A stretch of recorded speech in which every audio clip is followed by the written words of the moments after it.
Hi everyone, my name is Michael Geissinger. I work for the Nutrient and Pest Management Program with UW, and I'm here to talk, of course, about nutrient management. So how many of you guys have heard me talk about nutrient management at some point before? So I'm going to try to make it a little interesting, a little relevant for people.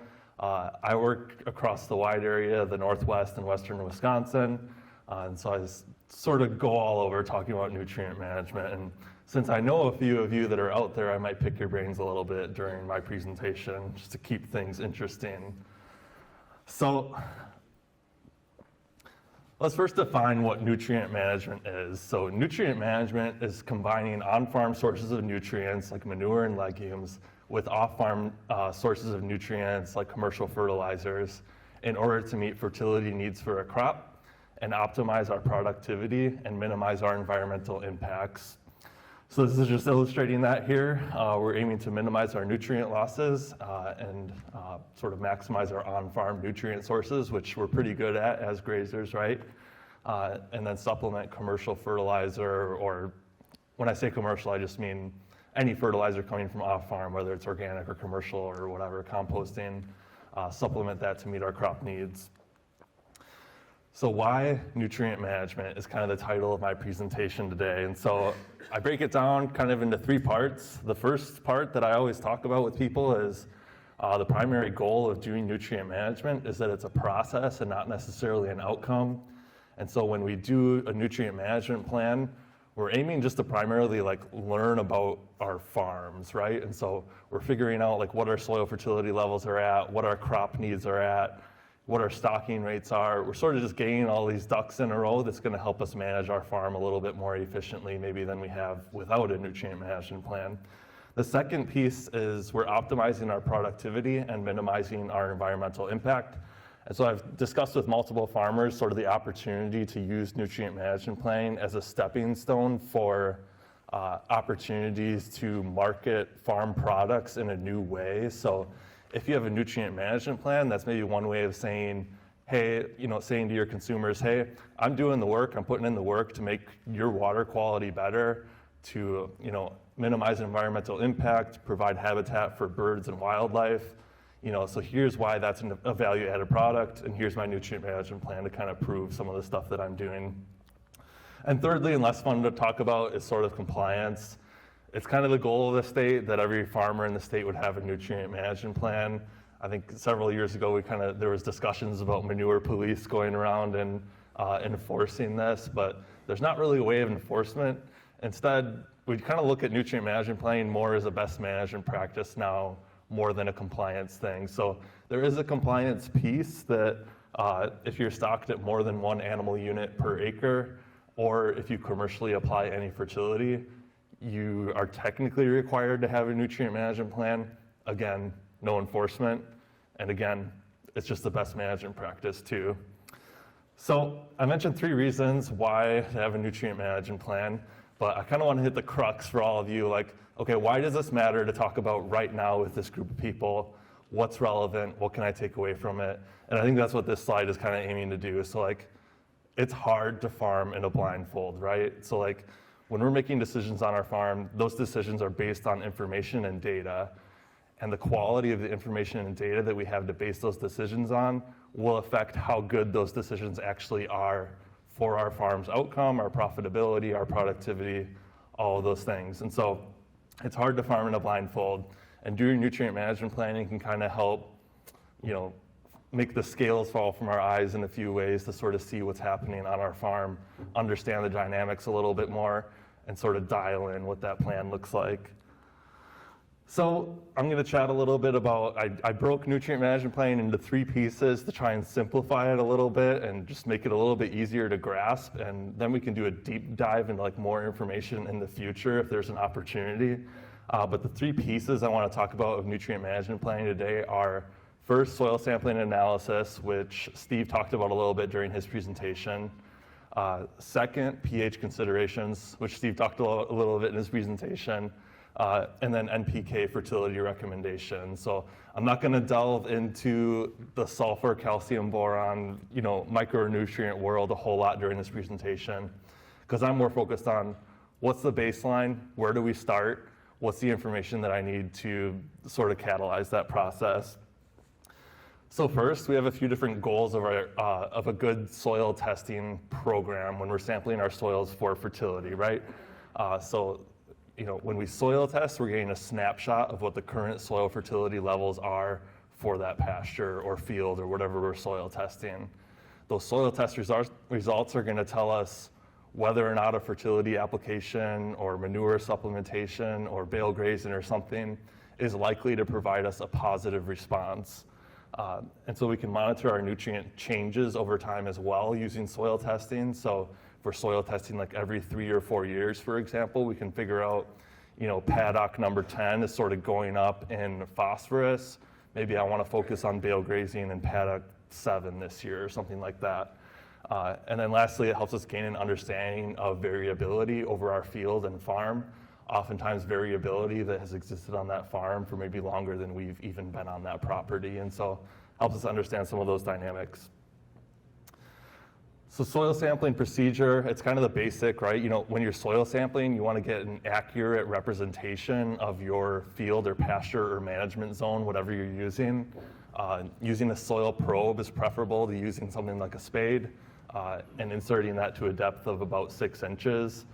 If you have soil sampled before at a different depth, maybe just staying at that depth to maintain consistency, but our UW recommendations are really dialed in at that 6-inch depth, and so that's kind of what's recommended. And we're aiming to take 1 composite sample for every 5 acres of pasture or management zone or field that we have. And we're going to use a W-shaped pattern when we're sampling our fields. So here's an example. If you had a 14-acre pasture like this and you were going out to sample it for a nutrient management plan, you'd need to collect 3 samples, right? Because you're collecting 1 sample for every 5-acre parcel, so to speak. So if it's 14 acres, you need 3 samples. Each one of those samples is made up of 10 cores. And then this is following that W pattern. Easy to remember, of course, because we live in Wisconsin, right? Which starts with a W. Here's an example of what a soil submission form looks like. We don't need to go into great detail with that. Here's an example of what a soil test result looks like. We don't need to go into great detail over that. pH considerations. So this is something that Steve discussed during his talk.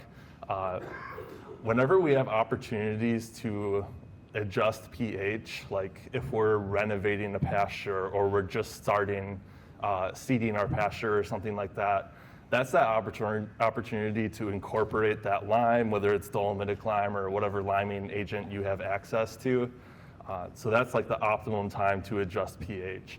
And pH is sort of like the rising tide that floats all boats in nutrient management, right? So like we need our pH dialed in, otherwise those nutrients aren't going to be available to our plants, to our microbes, everything like that. We're aiming for, in pasture systems, probably a pH in the range of like 6.0 to 6.3. I can't remember what the next slide is. Okay.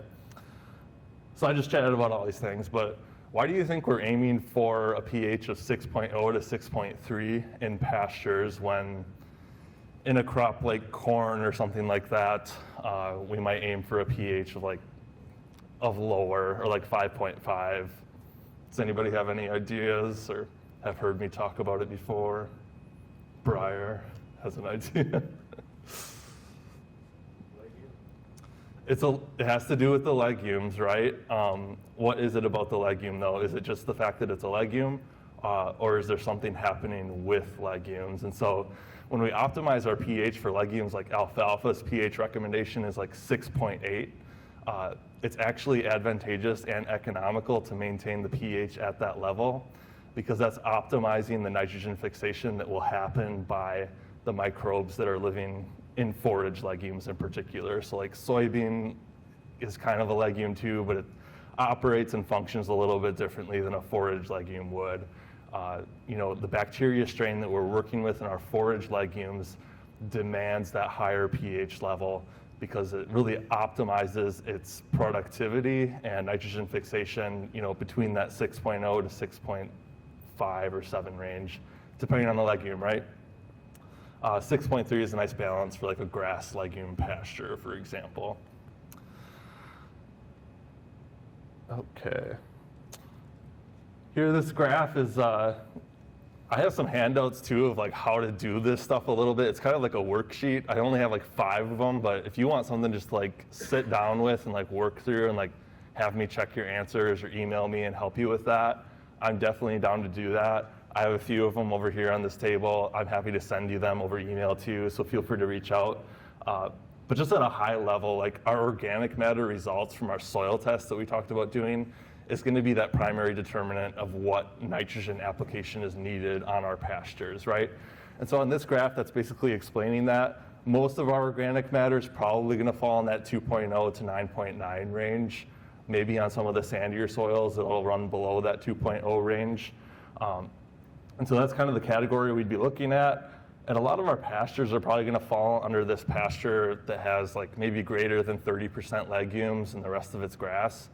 Well, the nice part is if you have more than 30% legumes established in your pasture, your nitrogen need is actually 0. And so effectively managing legumes in your pasture is a critical piece to basically eliminating any need for an outside nitrogen application, any need for spending that money elsewhere on your farm. Legumes will provide that benefit to you as long as you have 30% or more, which is typically pretty doable. There are challenges some years with managing legumes, but so that's sort of the example there. Okay, so let's say we had organic matter of 3.2% from our soil test. We need 0 pounds of nitrogen added to our pasture, right? So let's take a look at what happens when we look at phosphorus and potassium recommendations. So let's say our soil test results, the text on the bottom there, let's say our soil test phosphorus was 41 parts per million. It would fall into that excessively high category here on the right. So there's these different categories as we run across from very low to excessively high. Very low indicates that it's very likely that there's going to be a yield response or benefit to adding fertility to that system. Excessively high means that it's very unlikely that there's going to be a yield response or benefit to adding fertility to that system. So 41 parts per million of a soil test phosphorus would be excessively high. And let's say our soil test potassium was like 65 parts per million, which would be in that very low category. And really, these aren't horribly unrealistic numbers for like a pasture. Like our phosphorus numbers will tend to run higher because we've had manure on those fields. Our potassium levels will tend to run lower, and I'll chat about that more here in a second. So we basically plug that information into what our yield goal is on our pasture. So let's say we're shooting for a yield goal of like 3 to 4 tons of dry matter per acre. We plug that soil test data in. We're figuring out, okay, we don't need any phosphorus out here because we're already excessively high. There's not going to be any benefit to adding more phosphorus. And then it's recommending here 255 pounds of potassium in our very low potassium tested pasture, which is equivalent to about 400 pounds of potash per acre. Dale, would you apply 400 pounds of potash per acre to your pasture? If I had your checkbook. Yeah, well, I don't know about that either. So, disclaimer, I know this isn't super realistic, and we're going to chat more about this here in a second. All right, so we already accounted for our legumes supplying nitrogen to our pasture crop, but what else is supplying nitrogen, phosphorus, and potassium on our farm? Manure, right? That's like the great asset that we have access to as grazers or livestock producers that like a typical row crop system just doesn't have. And so manure provides a significant amount of nutrients. And so here's just a clip from one of our Fast Facts magazines at NPM explaining the manure nutrient content of a few different classes of livestock. Here's that same information basically again. So if you look at, I'm guessing we have a lot of beef producers out there, maybe some small ruminant producers, and sorry if I've missed any groups, but if you just look at beef, for example, because it's on top here, our available nutrients per ton of manure is 6 pounds of nitrogen, 3 pounds of phosphorus, and 7 pounds of potassium. And so there's significant value not only in our legumes that are in our pastures, but in the manure that's being deposited by our animals in our pastures or during bale grazing, or if we're doing like, manure spreading or something like that. So if you had 20 750-pound steers, which is maybe realistic in this area, on a high forage diet, so eating a lot of pasture grasses and things like that, and they're on the pasture for 6 months of the year, here's how you'd kind of calculate how much manure they would be producing per year.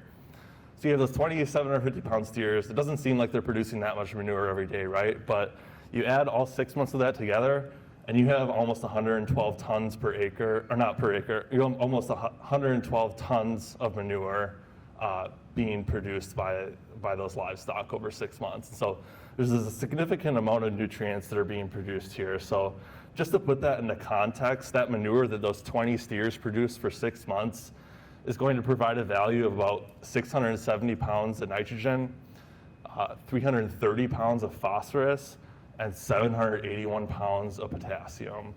And so that's what is happening when we're talking about grazing and this recycling happening of our nutrients, right?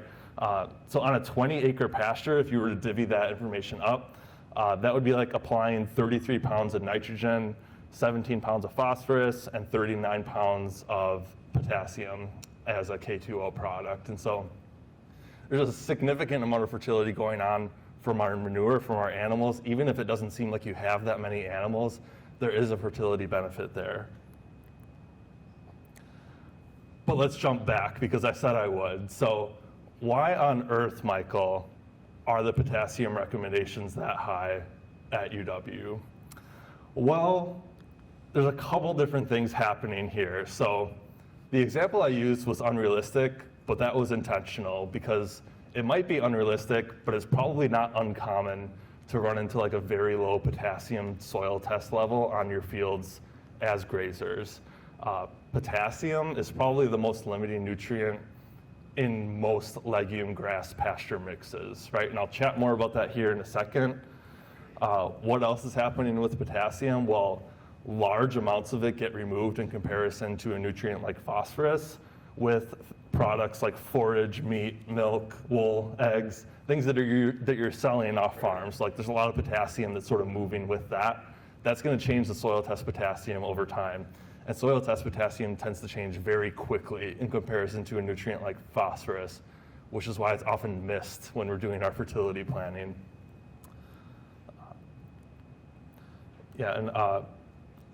Sort of here too, I'll chat about this, but potassium is key to successful management of our pasture legumes, which we know is providing us a huge benefit on our farms. So one last thing about potassium, these recommendations from UW are really based on maximizing pasture yield based on the data that went into the recommendation. And so ultimately, we choose how we interpret the recommendation just because the UW recommendation is apply 400 pounds of potash. Dale's going to say, I can't do that, but maybe instead of spending money on phosphorus this year, I'm going to focus on potassium, and maybe I can put 100 pounds out there or something like that to start dialing that up a little bit. So we're the ones that interpret how these recommendations fit into our goals, how these recommendations fit into our budget, and how these recommendations fit into our farm. And that's what the process of nutrient management planning is. And so that's how we engage with the process and learn these things. One last thing for potassium to keep in mind, we manage potassium to manage our nitrogen. Steve kind of mentioned this too a little bit. Our potassium is absolutely critical to legume stands. So if we are running our soil test potassium low, our legume stands will suffer. And if our legume stands suffer negatively, we have less nitrogen availability. And if we have less nitrogen availability and less legumes, our grass doesn't have nitrogen anymore, right? And so our grass stands suffer. So if that potassium piece is not dialed in, especially in these pasture systems, it's what I call the domino effect, right? The end result ends up being that we have a pretty poor pasture. And so really this potassium piece is really critical in sort of managing and sort of figuring out, okay, how do we actually optimize like our pasture yields and things like that? So that's why I kind of drilling it in a little bit and kind of using all these examples around potassium. I think it's so critical, and it's often a piece that's getting missed, like when we're managing fertility and grazing systems. The other piece that will draw a lot of potassium off your farms is if you're haymaking, and especially if you're haymaking and then selling that hay off farm. So you'll want to consider when you're selling your hay and putting a price tag on that hay, how much potassium is sitting there in those round bales before they get shipped off. And are you making sure that you're accounting for that in your prices that you're giving other producers? Otherwise, you run into people like Dale that are nutrient pirates and get hay and then put it on their fields, right?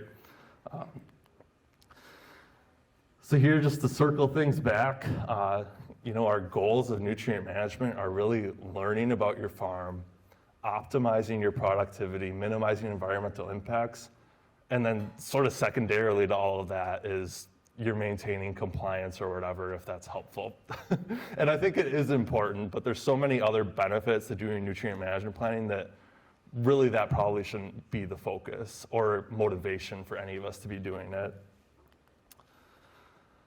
So lastly, I just wanted to mention like a next step thing. I've been working with Mary on seeking out opportunities for River Country RC&D to partner with one of our counties on doing like a nutrient management training and applying for grant money.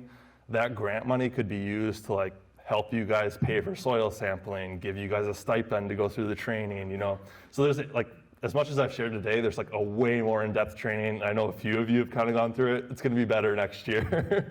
There's like a way more in-depth training that we can go into and just really do a deep dive and figure out like, what are these relationships with nutrient dynamics? How does it fit into our farms here in the Northwest? And how do we, make decisions based on the data that we have? And so there might be an opportunity next year, like in January or February, if we move forward with that, to actually go through the training, get some money for soil tests, get some money to do the class, and end up with a written nutrient management plan that can help you with some of this stuff. And so that's kind of looking forward where we might go with this in River Country. There are a couple of opportunities. You're like, Michael, I just can't wait after this presentation. I need to get started now. We do have an online curriculum that NPM has released. I've gone through it. It's more daunting than just doing the in-person one. But if you really want to dive into it and get some more information, you can certainly access that. I'm happy to share the website with you if you just shoot me an email. I have business cards here too if you want to hunt me down and then get one of those. Otherwise, just follow-up resources. I could also send you Soil Fertility for Pastures in Wisconsin. Snap Plus is the software that we kind of use to make all this stuff happen. And so that's something you would learn more about like in a more in-depth training as well. Just a disclaimer, Snap Plus can be overwhelming. And so I'm happy to help you walk through that process too. There's also cost share to do a lot of this stuff. If you just want to like get started on it, like reach out to your NRCS offices or your county conservation offices and just like figure out what's there, because there's a lot of money out there for people writing nutrient management plans right now. And lastly, and perhaps least, is my contact information there. So feel free to write down my email, or again, I mentioned I have business cards. I'll be around today, so happy to share my contact information that way. But before, I don't know if we have like 1 minute for questions or just jump into the next thing, whatever works. Oh, we have like 10 minutes for questions. Oh, okay, so I rolled through it. Let's start with one. Okay. Are you finished? Yeah, I'm done.